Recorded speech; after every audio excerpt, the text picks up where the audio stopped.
I've been on the journey of recovery for a few years, on and off. I don't know if that's how it always goes for everybody, but this time around, there's some things that are different. I started off by being willing to ask God to change my perspective on things. You know, you think you don't have a problem. You see all the things going wrong, but somehow you justify it still. So I remember talking to John one day, and I said, I'm not convinced, but I'm willing to let God convince me. And I think that's when my perspective started to change, just like that willingness to say, okay, I might actually have a problem here. And then, come December, there was some things that just locked it in place. And I haven't drank since December, so I'm grateful for that. And the things that helped me get on track was, just finding a purpose and actually writing things down and journaling things. So writing actual goals and writing how I wanted to see myself and not just thinking it in my head, because I think, we can think a million things up. We can have a million different goals, but when you write it down, it takes it from like a blender inside of yourself of just thoughts swirling. And now it's like, it's concrete, it's solid. And you actually have markers. And when you're not reaching those markers and you see things that are pulling you away from them, as Joe told me, he calls them lag indicators. So now that I had clear, concise goals written down and where I wanted to be, the drinking just became so obvious at this point. So writing things down there's a magic in actually taking a pen to the piece of paper. Obviously being around community and people that are like-minded is huge.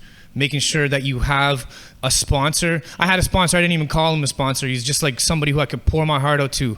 And if you are on this journey, I highly suggest that you find somebody that makes you feel zero shame for whatever you share with them. Just, they give you a space just to pour things out and to be yourself, and they just encourage you along the way, and they don't tell you what to do. It's almost like a sounding board sometimes, and you can hear yourself and you're like, okay, yeah, or they just ignore you sometimes, and that's all you need to know. That's enough. But find somebody that's open and never makes you feel ashamed for the stuff you're going through. And fill your schedule. So there was another day I was sitting there, I do my work, I go to the gym, and then I ate my food, and it was 6 p.m. And I'm just like, okay, what do I do now?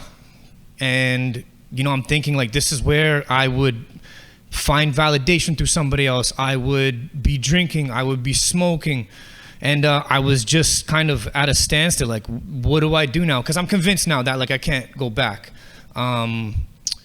And you got to fill your schedule with stuff, So I joined a softball team. I went to a meeting one random Saturday night, and I seen Jeremy there actually, and Rob, he's not here, and another James, and then James invited me to a boxing AA thing that happens every Saturday morning. And you just have to actively fill your schedule so you're not sitting there in your mind trying to fill that space with something that you shouldn't be filling it with, because you might end up going crazy if you have too much time on your hands. They say idle hands are the devil's playground, right? So with that, I have a couple of rhymes that they asked me to share too, so I'll just go ahead with that.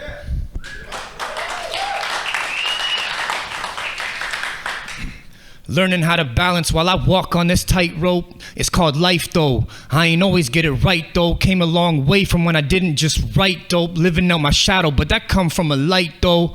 Cold-hearted, cooking on a hot pot. Lost my childhood, no wonder I went and bought blocks. Never a narc, but I was definitely a narcissist. Whole life changed, that's before all them charges hit. I came to know God, now I don't know who Harkness is.